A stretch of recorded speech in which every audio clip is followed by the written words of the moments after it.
تخيل يبقى معاك ثروة بمليارات تعيشك ملك انت واهلك، بس للأسف مش عارف تطولها وتضطر تعيش بمرتبك العادي زيك زي اي موظف. ده فعلا اللي حصل مع شخص معاه ثروة ضخمة بس مش عارف يطول منها حاجة، والسبب الباسورد اللي خلاه اكتر ملياردير منحوس في العالم. مين الشخص ده؟ يلا بينا علشان نعرف حكاية من اغرب الحكايات اللي هتسمعها في حياتك.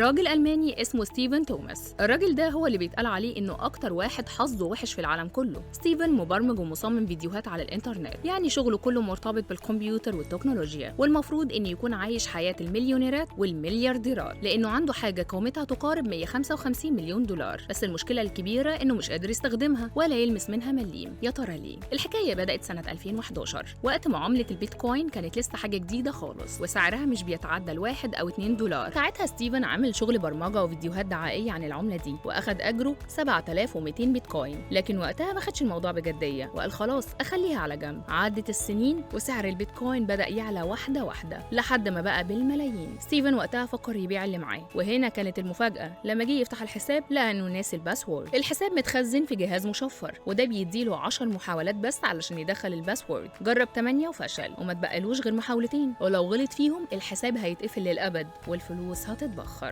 تخيل معايا إحساسه مع ثروة تكفيه يعيش هو وأولاده وأحفاده ملوك، لكنه مضطر يعيش براتبه العادي 2800 يورو في الشهر، يعني عايش زي موظف عادي، في حين إن ثروته الحقيقية محجوزة ومقفولة. ستيفن قال إنه كان بيقضي ليالي طويلة مش قادر ينام علشان بيفكر في الباسورد ويقوم كل يوم على أمل إنه يفتكر. جرب استراتيجيات كتيرة لكن ولا حاجة نفعت. وصل لدرجة إنه عرض 100 مليون دولار لأي شخص أو شركة تقدر تساعده يفتح المحفظة، بس مفيش أي فايدة. ولأن البيتكوين عملة افتراضية ملهاش بنك ولا شركة مسؤولة، فالحل الوحيد إنك تحتفظ بيها في كلمة مرور، وطبعا لو نسيتها فاعتبرها راحت من غير رجعة. ودلوقتي المحفظة اللي فيها 7002 بيتكوين اتحطت في مكان آمن على أمل إن التكنولوجيا في المستقبل تلاقي حل وتخترق الجهاز من غير ما تمسح البيانات. وآخر ما فقد الأمل ستيفن فيه قال إنه قرر يسيب الموضوع ورا ظهره علشان يحافظ على صحته العقلية، لأن لو قعد يفكر في الفلوس اللي مش في إيديه ومش قادر ياخدها هيحصل له حاجة. بس أليكس ستاموس رئيس الأمن فيسبوك السابق نشر تويتة على حسابه على تويتر وقال فيها إنه مستعد يساعد ستيفن توماس يفتح محفظة البيتكوين اللي ناسي الباسورد بتاعها، وطلب مقابل ده 10% من المبلغ. بس لحد دلوقتي مفيش جديد، لا توماس أخد ثروته ولا افتكر الباسورد. يعني تخيل في ناس بتحلم تزيد 1000 جنيه في الشهر وهو معاه مليارات محبوسة جوه جهاز مش فاكر الباسورد بتاعه. انت بقى لو كنت مكان ستيفن كنت عملت ايه؟ وهتعرف تكمل حياتك عادي ولا لا؟